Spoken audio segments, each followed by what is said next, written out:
beloved Boss Mike Cervera.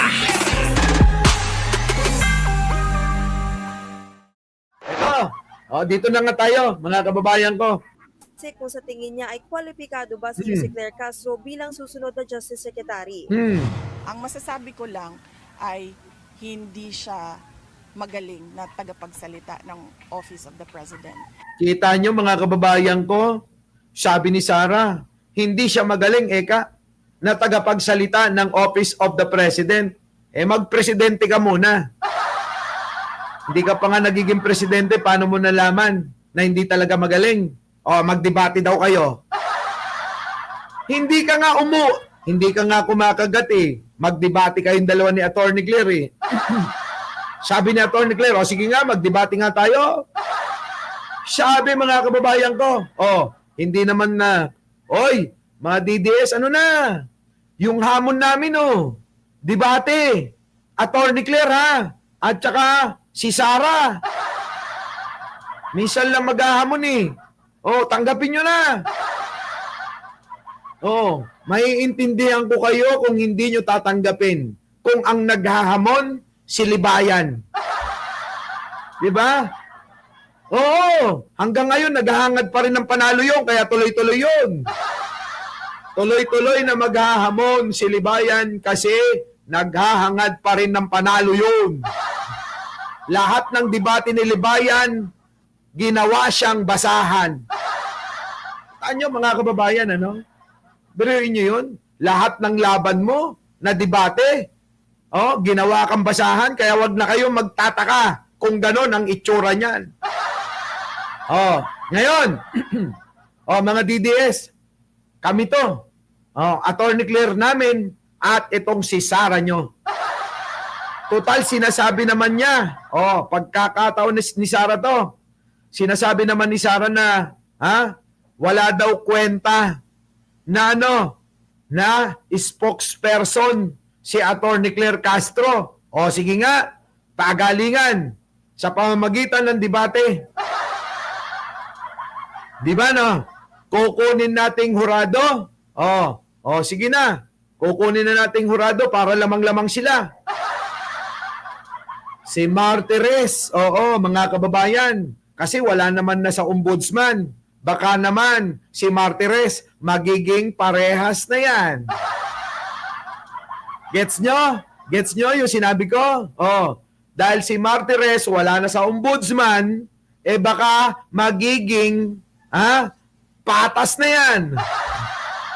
Diba? Magiging parehas na. Kasi dati mga kababayan, sabi nila, hindi naging parehas Biruin ninyo mga kababayan ko, eto mamaya talakayin natin to. Yung SALN na abay imbis na protektahan ni Martires, abay mga kababayan, sinigundahan si Digong Sabi ni Digong, gusto ko, hindi na yan, hindi na yan, basta-basta, nasisilip yung mga SALN na mga politiko. Yun naman pala mga kababayan, ayaw ipasilip kasi para hindi makita yung mga ninanakaw nila pare-parehas. To the rescue agad mga kababayan si Martires. Sabi ni Martires, mga kababayan ko, sige, tama yan, tama. Imbis na protektahan niya.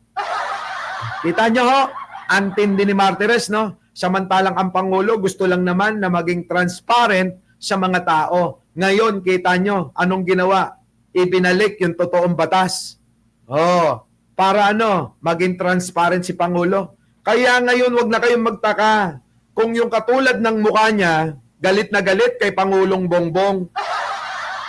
Yung ganyang mukha, mga kababayan ko, ganyang mga mukha, ang sobrang galit kay Pangulo. Bakit kanyo? Kasi yung mga ginagawa ni Pangulo, ayaw na ayaw nila. Kasi maaari silang mabuking lahat, lahat ng pamilya.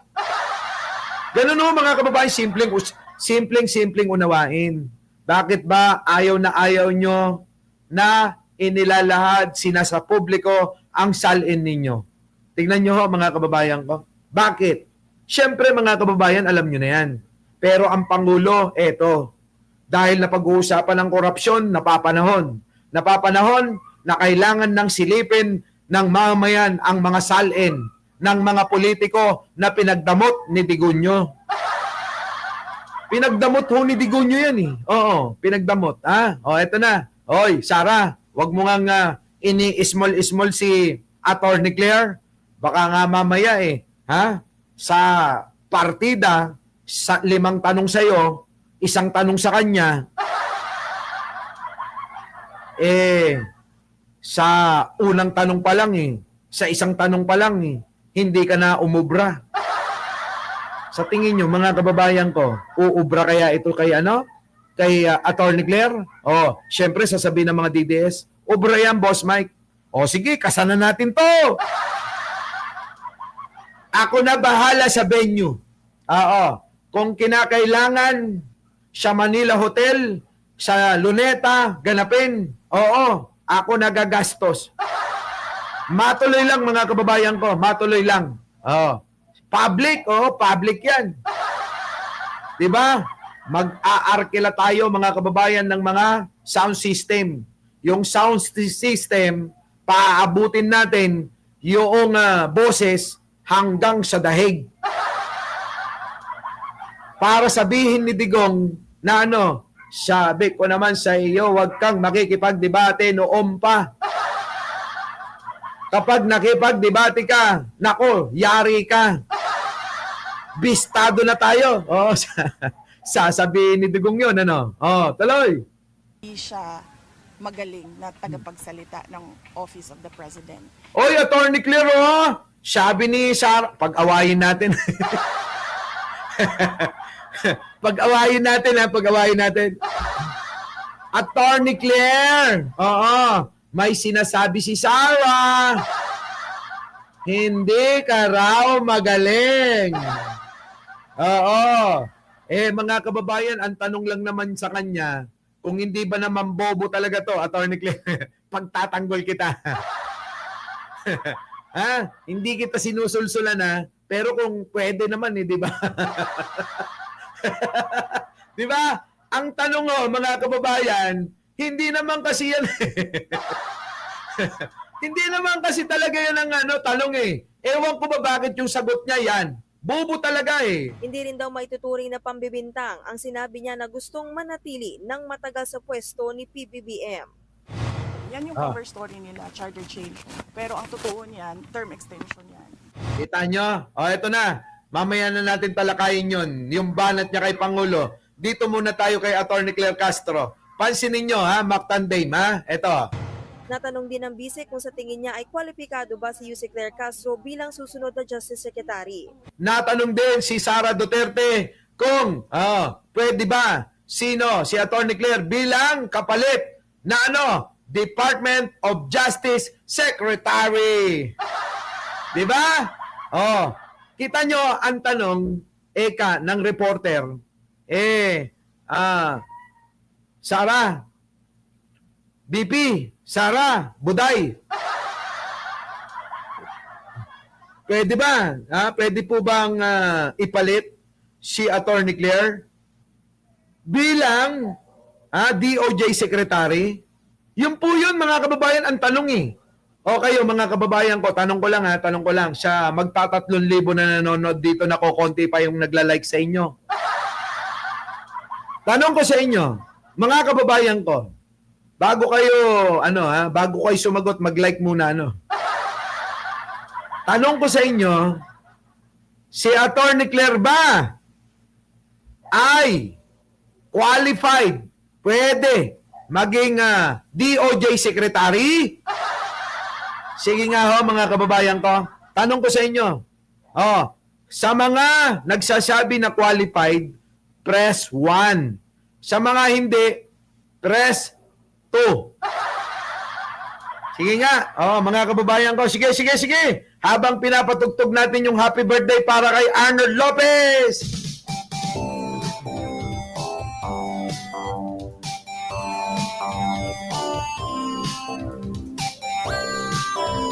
Yun Yun, happy birthday. Kita nyo mga kababayan ko. Di ba? Puro 1. Oh, Sara, nakita mo yan. Marami rito nagsasabi, qualified talaga. Pero hindi ho yan ang punto ko. Ha? Hindi po yan ang punto ko. Kasi ang tanong sa kanya, qualified ba si Sara na maging kapalit ni Boying Remulla sa pagiging DOJ Secretary? Ito ang sagot, mga kababayan ko. Ito sagot ni Sara. Oo. Kung hindi ba naman nuknukan ng tanga. Kaya nga ho, mga kababayan, marami na hong DDS ang natauhan.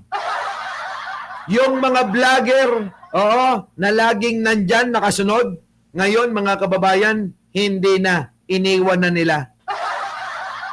Sa totoo lang ho, mga kababayan, tatapatin ko kayo. Maraming mga DDS dyan, nahihiya na ho, na naging parte na sila ng mga DDS. Di ba? Ayan daw. yung Gcash daw ni Arnold Lopez, eto, 092. Bahala na kayong magtapat daw. Fill in the blanks. 8727. Fill in the blanks. 01. Yan. Yan, mga kababayan, ha? Eto na, mga kababayan ko. Ang masasabi ko lang ay hindi siya magaling na tagapagsalita ng Office of the President. Ganyang kabobo si Sara. Pag sinabi nyo, mga kababayan, tinanong nyo, masarap ba yung pakwan? Ang isasagot niya, mga kababayan, ang isasagot niya, ang masasabi ko lang, masarap talaga yung pinya. Ang layo, di ba? Ang layo, mga kababayan. Ang layo-layo. Ang layo-layo ng sagot sa tanong. Ayan na, mga DDS. Ito yung pinagtatanggol nyo. Napakatanga, napakabobo. Ang tanong, napakasimple, Pengkay. Diba? Ang tanong, napakasimple. Si Attorney Claire Baeka ay pwede na maging DOJ Secretary kapalit ni Boying. Kita nyo sagot? Parang pag tinanong nyo, mga kababayan, ano kulay ng langit? Ang isasagot, mga kababayan, kulay lupa. Diba? Ang layo eh. Tignan nyo, mga kababayan ko. Ulitin natin. Ito na. Usap natin. Attorney Claire, binabanatan ka. Binabanatan ka ni Buday. Si Buday, Attorney Claire, binabanatan ka. Attorney Claire, kasi natin to, debate. Hamunin mo na. Hindi. Tatawagan ko si Attorney Claire. Tapos, i-good time natin. Payag kayo? Mga kababayan, papagalingin ko lang yung lalamunan ko. Tapos, ang gagawin natin, i-imbitahin natin si Attorney Claire, i-interviewin natin. I-good time natin. Tapos, ihanda nyo yung mga tanong nyo, babasahin ko. Basta, mga kababayan, kailangan, winterhan, yung tanong may panunulsol. Kailangan yung tanong may panunulsol. Parang ganito. Parang ganito, mga kababayan, parang ganito. Attorney Claire, si Sara daw, ano daw, sabi, mahina ka raw.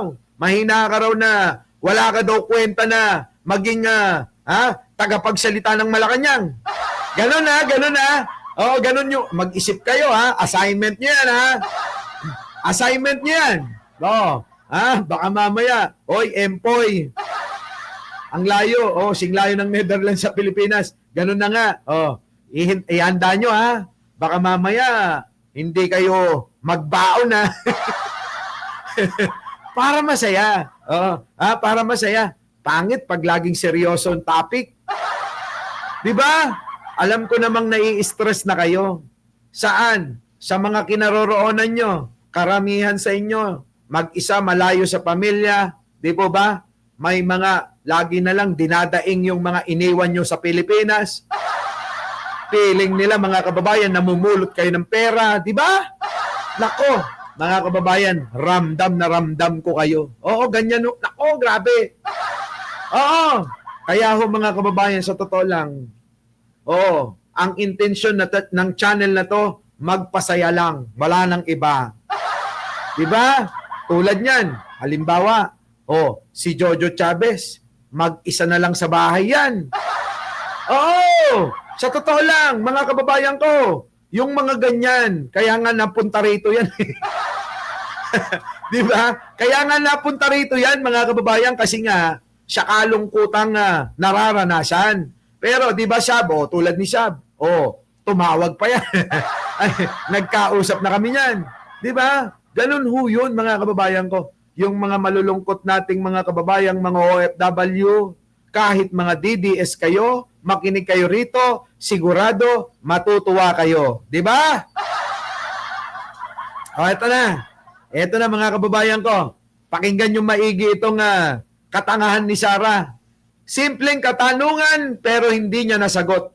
Iba sinagot niya. Talagang mga kababayan, nauuna yun ng damdamin. Hindi nag-iisip. Nakuha nyo? Ulitin ko yan, mga kababayan ko, para mas kaliwanagan. Kasi maraming DDS na nandito. Mga DDS, ulitin ko yung sinabi ko para mas maunawaan nyo. Bakit malayo sumagot si Sarah, malayo yung sagot ni Sarah sa mga tinatanong sa kanya? Minsan, naghahang pa, umiikot-ikot pa, nagti-360, mga kababayan, yung utak niya. Bakit? Kasi si Sarah mga kababayan, kung inyong mapapansin, ang inuuna, yung emosyon, yung galit, hindi yung mag-isip. Kaya kung yung nararamdaman, yun yung lumalabas sa bunganga niya. Pansinin nyo, maraming ganyan tao, lalo na kapag nauna na yung galit, hindi na nag-iisip kung ano na lang yung masabi. Kasi nga, hinayaan niya na yung emosyon niya ang magdesisyon para sa kanya. Hindi na yung isip ang ginagamit nila. Ganyan po si Sarah. Sa sobrang gigil, sa sobrang inis, sa sobrang galit, kay Attorney Claire, yan, hindi na nag-isip. Pinagana ang galit, ang emosyon. Ayon, lumabas sa bibig yung katotohanan na nararamdaman niya. Kaya madaling mabuking si Sarah. Tama, mali? Siguro naman maliwanag yung pagpapaliwanag ng vlogger nyo. Tama? Tama. Sabi ni Jojo Chavez. Sinasabi ko sa iyo totoo yung kay Martin, hindi tayo magkakasundo.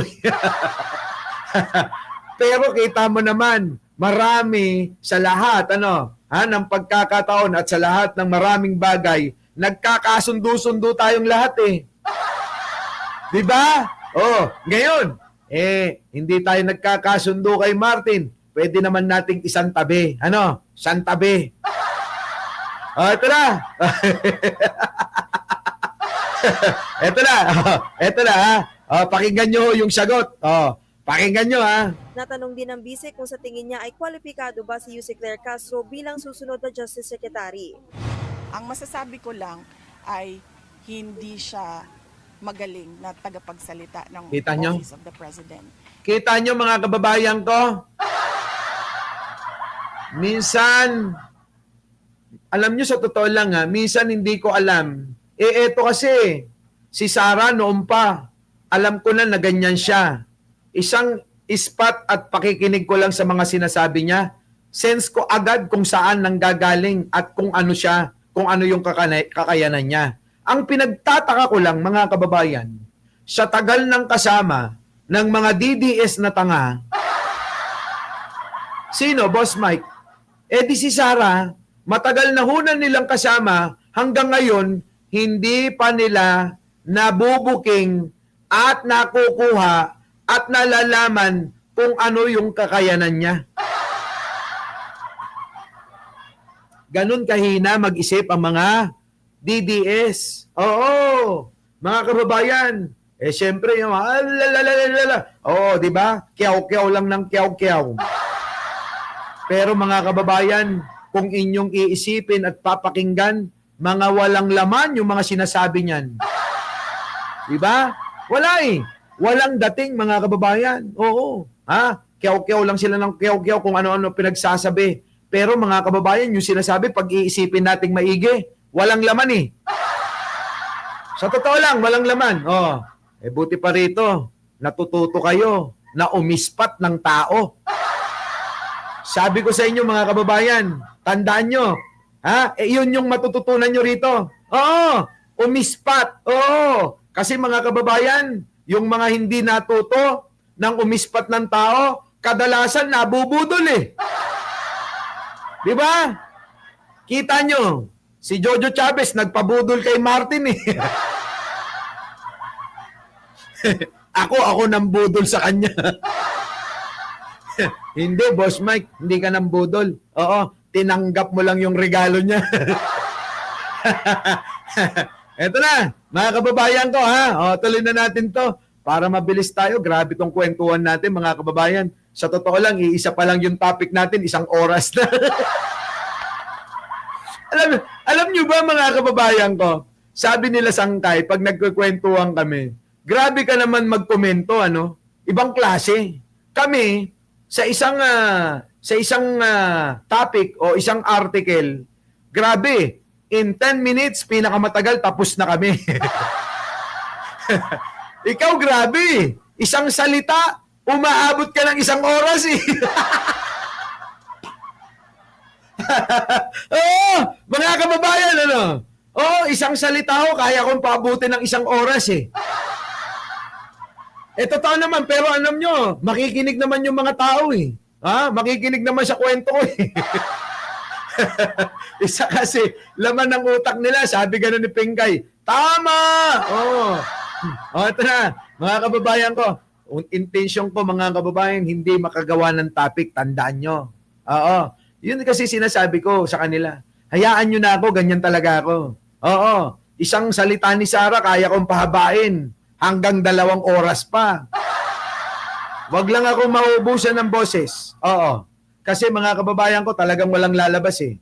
Pero kung pasayahan lang ng topic, pakwelahan lang, pagalingan lang ng sense of humor, abay, hindi na tayo magpapahuli. Biruin ninyo, mga kababayan, yung naiisip natin na matutuwa kayo, hindi nila naiisip eh. Tama? Biruin nyo, mga kababayan, yung mga maliliit na bagay na pwede na ikatuwa nyo, hindi nila naiisip eh. Aminado. Sabi, paano mo ba naiisip yung mga sinasabi mo? Sabi ko, mga kababayan, isipin nyo lang kung paano nyo mapapasaya yung mga nanonood sa inyo. Kasi, kung hindi, magagaya kayo sa mga vlogger na sinauna. Panahon pa ng dinosaur, nagbablog na. Hanggang ngayon, mga kababayan, hindi pa rin umaarangkada ang karir nila. Nagulat kami. Sabing gano'n, mga kababayan, nagulat kami. Paputol-putol ka kung mag-vlog eh. Oo. Pero mo, magbablog ka 2 buwan, titigil ka ng 6 na buwan. Magbablog ka uli, 1 buwan, titigil ka ng 1 taon. Magbablog ka uli, titigil ka ng 2 taon. Kita? Sabi nila, pwede ba wag ka nang tumigil, tuloy-tuloy na tayo. Di ba? Tapos mga kababayan, sasamahan nyo pa ng katulad ninyo. Mga kwela rin yung mga komento nyo, wala na. Finish na. Nagkasundo-sundo na, mga kababayan. Yung mga halimbawa na lang natin na tayo yung mga manginginom. Pagka tayo, mga kababayan, nagkasama-sama, kahit long table, biruin nyo, magta-3,000 long table yan. Mga kababayan, sigurado, sa buong 24 oras, pag nag-inuman tayo, walang malalasing. Meron, sa kakatawa. Sarap, di ba? Sarap ng gano'n, Eto na. Sarah! Alam mo, sa totoo lang, kapag ka nakikita namin, kahit picture mo lang, pwede na kaming mag-vlog. kahit na isang buwan. Bakit? Sa mukhang ito ni Sarah, mga kababayan ko, marami kayong maiisip na komento dyan. Tama? Tama, di ba? Oo, mga kababayan ko, kahit, yan lang, hindi na magsalita yan. Kahit hindi na magsalita yung idol ng mga tanga. Sa ibang katawagan, taong kanal daw sila. Mga kababayan ko, maniwala kayo. Oo. Kahit ganyan lang, aabutin tayo ng isang buwan. Oo, yan lang ang content ko. Our beloved Boss Mike.